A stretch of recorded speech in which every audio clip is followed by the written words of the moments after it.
to Fish on Fridays. I'm McCauley, and today I'm going to do something a little different. If you've watched past episodes of Fish on Fridays, you know that we love to take pieces of art, specifically Christian art, and kind of interpret them and explain what they might mean and what lessons they might hold for us. I'm going to do that again today, but a little bit more in depth. There's a form of prayer called Visio Divina, which basically means seeing through sacred eyes. You're looking at a piece of art through the lens of your faith. And what I want to do is I'm going to read a Bible verse, and it's the inspiration for a relatively recent icon. The icon is called Sower and the Seed, and it was part of what's called the St. John's Bible. That was an illustrated look at the scriptures that came out in 2002. And what I'd like to do is have you to just kind of focus on this icon as I read the Bible verse that's associated with it. In this case, it's chapter 4 of Mark's Gospel, verses 3 to 9. So I'm going to read that entire passage while you look at your screen at this icon. And what I'd like you to do is, as I'm reading the words, maybe let your eyes just kind of focus on one specific point. Doesn't matter what it is, just to whatever you feel drawn. And then about halfway through, just kind of let your eyes wander throughout the whole thing. Take in the whole image and think about how it might be speaking to you as I read these words. So again, this is from Mark's Gospel, chapter 4, verses 3 to 9. On another occasion, he began to teach by the sea. A very large crowd gathered around him so that he got into a boat on the sea and sat down. And the whole crowd was beside the sea on land.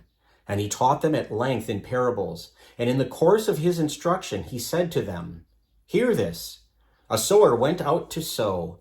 And as he sowed, some seed fell on the path, and the birds came and ate it up. Other seed fell on the rocky ground where it had little soil. It sprang up at once because the soil was not deep. And when the sun rose, it was scorched and it withered for lack of roots. Some seed fell among thorns, and the thorns grew up and choked it, and it produced no grain. And some seed fell on rich soil, and it produced fruit. It came up and grew and yielded 30, 60, and 100-fold.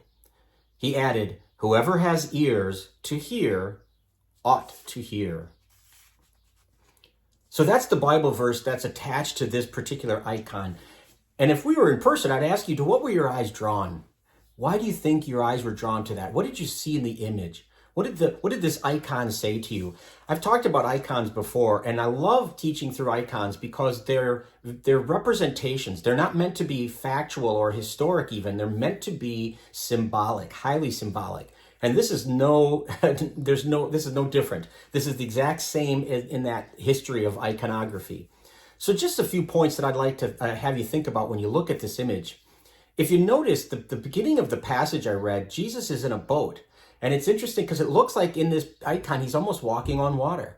And maybe that foreshadows when he will walk on water toward his apostles. It shows maybe his divinity, that he has power over nature.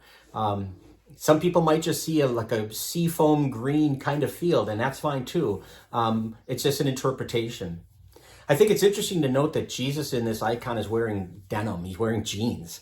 And he's doing this not as a fashion statement, but because I think of the history of denim jeans, that they're associated with work, especially toiling in the soil, like farmer work.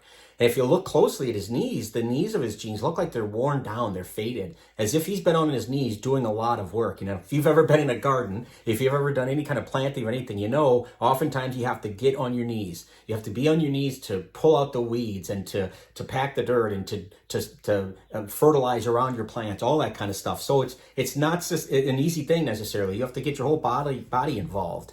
And I think there's some lessons there in terms of our faith. You know, we're not just spirit, we're also matter. Notice how in this icon, Jesus's head seems relatively small compared to the rest of his body. I think a lot of that is because while we listen to Christ, I think we're all also supposed to watch him, and we're supposed to learn from him. He's not one to just talk the talk, he walks the walk. And again, that's what we're called to do, you know, to live out what we say, what we profess our faith to be. I think it's also pretty interesting to notice that nothing is as it seems in this icon.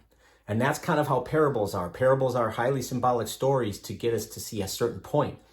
So what do I mean by nothing is as it seems? If you look at the top right-hand corner, you'll notice that the sun is blue. It's not yellow or orange. You'll notice that all of this is happening at the same time, that all of these plants are growing simultaneously as the seeds are being deposited. You'll notice that nothing seems, and the soil, by the way, there's different layers of colors. None of that is necessarily true. You don't see anything that looks really like dirt in this icon. And again, I think it points to the fact that parables are used to tell us a story that we can learn from. Not so much the realism as it is what lessons do they give me. You could make a connection to the Eucharist with the fact that he's sowing wheat. I think that can't be lost on us, as especially as Catholics, and what we think of the Eucharist. But something else I want to draw your attention to is notice that Jesus is holding the basket very close to him, very tenderly. It's around his neck, almost like it's a burden of sorts, but he's carrying it in such a way that it doesn't seem to be overly burdensome, perhaps. And, the way he carries us lovingly, intimately. But it's funny, too, that he's sowing seeds, and you see the result of the seeds at the bottom, the plants that are springing up, and you see the seeds that he's throwing out of his hand, but the basket is still full. Again, this is like God's grace. It's ever present, freely given. It's always there, not just in sacraments, but in all different ways that God gives us his grace. God gives us a gift of his very self, totally undeserved, but without reservation, very lavishly. It's like the prodigal son, the lavishness of the father who dotes upon his returning son. I think of that when I think of this basket and the availability of God's grace. It's always there if we would just cooperate with it. I think it's interesting to note, too, that only 20, if you think about it, there's 4 different types of seed, or 4 different types of ground that the seed falls on, and only 25%, only one of those 4 works, is successful and bears fruit. But it's so much, 30, 60, 100-fold, as if to almost make up for the 75% that doesn't work. So I guess I would say in your life, in your ministry, don't lose heart if you feel like you're swimming upstream a little bit against forces that would otherwise deny your faith or ridicule your faith. Just keep bearing that fruit, and it'll make up for more than all of the other failures and all the other naysayers that are out there if you cooperate with God's grace. The last thing I want to say that I think is just fascinating about this particular icon is, if you'll notice Jesus, he is sowing the seeds. The words that the iconographer writes and his hand and the seeds he's sowing extend outside of the frame, as if to say there's no boxing in of Christ and the Christian message. It can't be contained. It's for all people in all times and all places. And there's something that's really, really cool about that. The fact that we are not meant to be just contained or boxed in, that it is for everybody. It is for all people.